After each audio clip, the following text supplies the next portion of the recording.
Hello student, कैसे हैं आप सब। एक बार पुनः से कोचिंग क्लासेस पर स्वागत है। उम्मीद करता हूं आप सब अच्छे होंगे, मस्त होंगे, बेहतर होंगे, आपकी पढ़ाई बेहतर चली होगी। 11th क्लास के फिजिक्स में समतल में गति नामक अध्याय स्टार्ट है, जिसमें आज के इस लेक्चर में आप लोग सीखने वाले हैं तिर्यक प्रक्षेप के लिए अधिकतम ऊंचाई का व्यंजक। मतलब कोई वस्तु जब हम तिर्यक में फेंकते हैं तो अधिकतम कितना ऊंचाई तक गया, उसका मान कितना होता है, जिसे कैपिटल एच से प्रदर्शित करते हैं। इसको थोड़ा सा डायग्राम के माध्यम से समझा दूं ताकि आप लोगों को अच्छे तरीके से समझ में आए। जैसे बच्चों, मैं यहाँ पे दो अक्ष लेता हूँ। एक ये आपका वाई अक्ष है, जिसे ऊर्ध्वाधर बोलेंगे, मान लीजिए ऊपर की ओर जा रहा है, और ये हमारा एक्स अक्ष है बच्चों। ठीक है, ये पृथ्वी के समानांतर है। अब किसी वस्तु को हम फेंक रहे हैं, तिर्यक प्रक्षेप। तिर्यक प्रक्षेप मतलब, ठीक है, ऊंचाई से ना फेंककर जमीन के तल से फेंक रहे हैं। जैसे खिलाड़ी गेंद को फेंकता है तो पहले गेंद ऊपर जाती है और फिर पृथ्वी तल पर वापस आ जाती है, तो ये आपका हो जाता है तिर्यक प्रक्षेप। हम यहाँ पर यदि वेग के डायरेक्शन को प्रदर्शित करें तो यहाँ पर वेग की स्पर्श रेखा खींच दिया, वेग हो गया। यदि मान लीजिए थीटा कोण बनाते हुए फेंका गया बच्चों, कितना कोण बनाते हुए, थीटा कोण बनाते हुए फेंका गया, तब इसके दो अक्ष होंगे। इसको दो घटकों में भी हम वियोजित कर सकते हैं। ये आधार वाला हो जाएगा u cos थीटा, मतलब जो हमारा x अक्ष में हो जाएगा u cos थीटा, और जो हमारा y अक्ष में होता है बच्चों वो u sin थीटा होता है। मूल बिंदु हमारा O है। यहाँ पर एक बिंदु P है जहाँ पर अधिकतम ऊंचाई पर वो गेंद हमारा है जिसको हमने फेंका था। यहाँ पर जैसे मान लीजिए हमारा यहाँ से प्रक्षेप फेंका गया, जाते जाते यहाँ अधिकतम ऊंचाई पर P पर पहुँचा, तो यहाँ पर एक अधिकतम ऊंचाई पर है ये बिंदु P पर। यहाँ पर भी यदि हम वेग का स्पर्श रेखा खींचेंगे तो वेग की दिशा को बताएगा। तो यदि मैं आपसे कह दूं कि यहाँ तक पहुँचने में y अक्ष कितना तय किया, तो y मान के चलता हूँ, और x में कितना डिस्टेंस तय करा बच्चों, x में, तो यहाँ पर मैं x मान के चलता हूँ। O से हमारा वस्तु गति करना शुरू किया, O डैश पर पहुँच गया। ठीक, ये डायग्राम क्यों इतना बना रहे हैं, क्योंकि इसी के आधार पर तो आप समझोगे। हालांकि इसके पहले मैंने सिद्ध किया था कि तिर्यक प्रक्षेप का पथ परवलय आकार होता है। ये हमारा एक परवलय की भांति है, तो तिर्यक प्रक्षेप का पथ परवलय आकार होता है, बिल्कुल सही है। ठीक है, अब क्वेश्चन ऐसा भी तो आता भाई, इसका उड्डयन काल निकालो, क्षैतिज प्रसार निकालो, अधिकतम ऊंचाई, तो सब में यही फार्मूला, यही डायग्राम काम में आता है।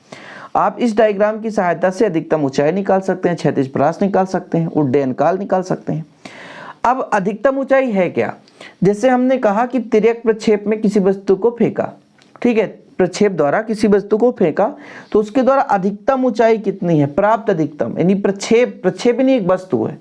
जैसे गेंद को हम फेंकते हैं तो अधिकतम कितना ऊंचाई, तो ये बिंदु P तक पहुंचा, अधिकतम इसकी ऊंचाई कितनी है, यही ऊंचाई आपका कहलाता बच्चों तिर्यक प्रक्षेप के लिए अधिकतम ऊंचाई, जिसे हम कैपिटल H से प्रदर्शित करते हैं। थोड़ा सा कंडीशन समझिएगा। मैंने कहा कि यहाँ पर हम जैसे किसी भी बिंदु पर वेग को दो घटक में वियोजित कर दें। क्यों, क्योंकि भाई वो जैसे टेढ़ा जा रहा है तो कुछ ना कुछ O से भी दूर जा रहा है और ऊंचाई में भी जा रहा है। देखिए ना भाई, O से भी दूर जा रहा है और कुछ ऊंचाई में भी जा रहा है, इसलिए इसका दो घटक है। टेढ़ा जा रहा है, यदि सीधा ऊपर जाता तो x अक्ष का घटक नहीं होता, केवल u मान कर चलते, y घटक हो जाता, बस हो गया। लेकिन एक ऐसा जा रहा है घटक जिसमें भाई ना तो y ना तो x, मतलब दोनों को डिनोट कर रहा है। कुछ यहाँ पे अपने मूल बिंदु से दूर भी जा रहा है और ऊंचाई पे भी जा रहा है, इसलिए दो घटक होंगे, u cos थीटा और u sin थीटा। मतलब जो हमारा ये प्रारंभिक वेग है बच्चों, इसको हम दो वैल्यू के रूप में दे सकते हैं कि जब हम ux की बात करेंगे तो आप कहोगे सर u cos थीटा, और जब हम uy की बात करेंगे तो होता है u sin थीटा। अच्छा, मैंने एक फार्मूला निकाला था, वो फार्मूला था आपके आवर्तकाल का, आवर्तकाल का निकाला था u sin थीटा अपान जी, ये सब काम में आएगा। आवर्तकाल किसे कहते हैं कि भाई साहब हमारा जो प्रक्षेप है वो से फेंका गया और फिर कहाँ पर गिरा, O डैश तक, और इस गति के मतलब बीच कितना समय लगा, मतलब फेंके जाने वाले बिंदु से प्राप्त अधिकतम ऊंचाई और फिर से वो फेंके जाने तल तक वापस आने में कितना समय लगता है, यानी कुल मिलाकर के जिस बिंदु से फेंका हमने वस्तु को, प्रक्षेप को, तो दूसरे बिंदु तक लौटने में कितना समय लगा, वो उसका उड्डयन काल कहलाता है। उड्डयन काल, ठीक है, समय चिट्ठी होता है बच्चों। तो यहाँ पर उड्डयन काल लगभग ये 2 का भी होता है, 2 का मल्टीप्लाई होता है। अभी मैं सिर्फ बता रहा हूँ, अभी थ्योरम में जो काम आएगा तो वो मैं वहाँ पे कर लूँगा। अब इसमें कुछ चीज़ें और बताना चाहता हूँ जैसे मान लीजिए प्राप्त अधिकतम ऊंचाई, इस ऊंचाई में क्या आपका x अक्ष है? नहीं है, तो x यहाँ पर 0 होगा। तो ये अधिकतम ऊंचाई किस डायरेक्शन पे जा रहा है? तो आपका y अक्ष पे जा रहा है, ऊर्ध्वाधर पर चल रहा है। तो मतलब हमें इसकी जरूरत पड़ेगी, बेग की, ऊर्ध्वाधर के लिए बेग की जरूरत पड़ेगी ना।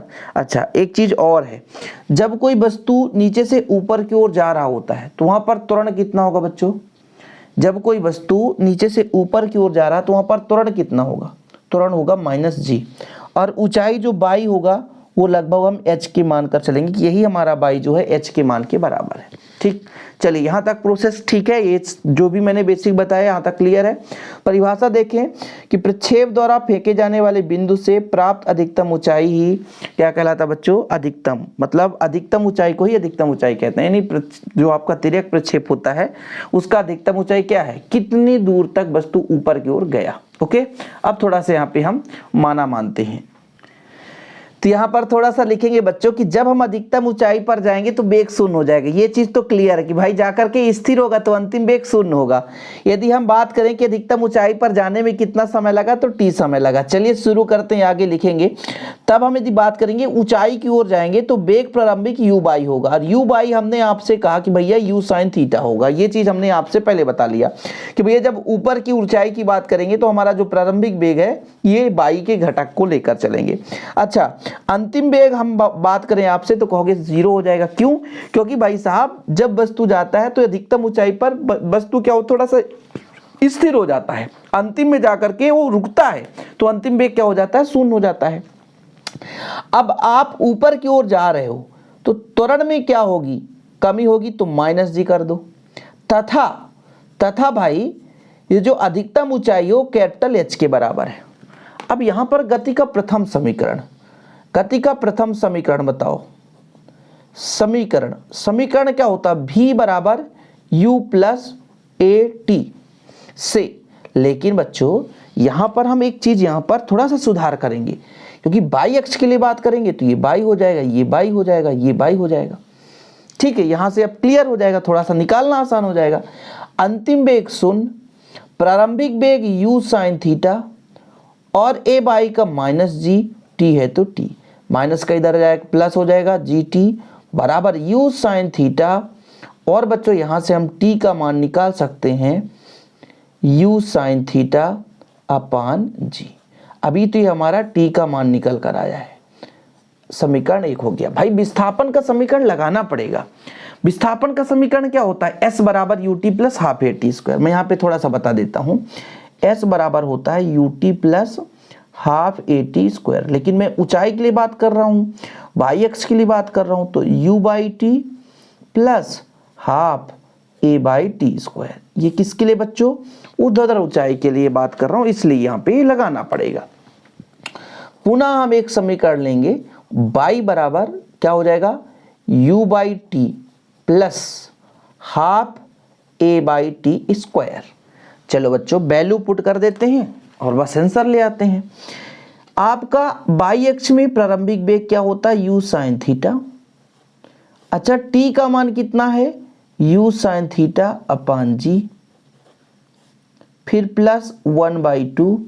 a बाई का मान कितना हो जाएगा? -g। और भैया t का मान कितना हो जाएगा? t का मान हो जाएगा u sine theta upon g। ठीक, ये चीज है। और यहां पर यदि वर्ग है तो वर्ग लगा दो। ठीक, आगे हम सॉल्व करते हैं, थोड़ा सा ध्यान दीजिएगा।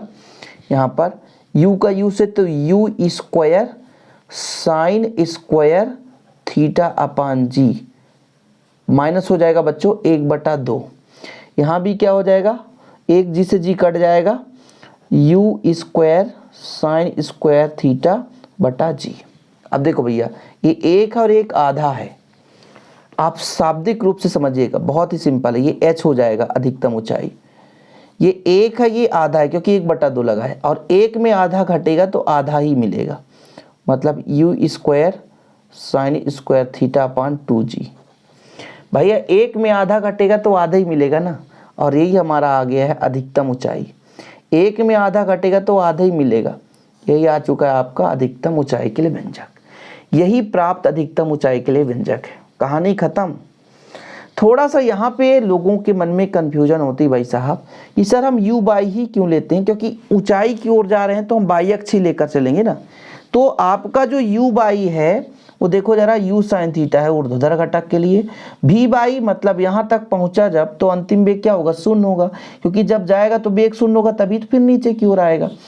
त्वरण में परिवर्तन a बाई ऊपर की ओर जाएगा तो माइनस होता है, और बाई बराबर है मतलब ये हमने माना है कि अधिकतम ऊंचाई है, ये चीज वैल्यू पुट करना है। पहले समीकरण हम पहला समीकरण ले लिए, बाई अक्ष के ले लिए, इसलिए हमने यहाँ पे बाई से डिनोट किया है, ठीक है। इसके बाद आपका विस्थापन का समीकरण बच्चों तो बाई अक्ष के लिए। तो उम्मीद करता हूँ चीजें क्लियर हो गई होगी। वीडियो पसंद आए तो लाइक करके शेयर कर दें। ऐसे वीडियो पाने के लिए चैनल को सब्सक्राइब कर लें। डिस्क्रिप्शन पे ऐप का लिंक होगा, आप ऐप भी जो ऐप के साथ ज्वाइन कर सकते हैं, जुड़ सकते हैं। यदि आप हमको कांटेक्ट करना चाहते हैं नोट्स के लिए तो 9685 29 91 49 ये मेरा पर्सनल नंबर है। इस पर नोट्स आप बाय कर सकते हैं। 100 रुपीज़ चार्ज है, लेकिन प्रॉपर रूप से नोट्स दिए जाते हैं। ओके बच्चों, जय हिंद, वंदे मातरम।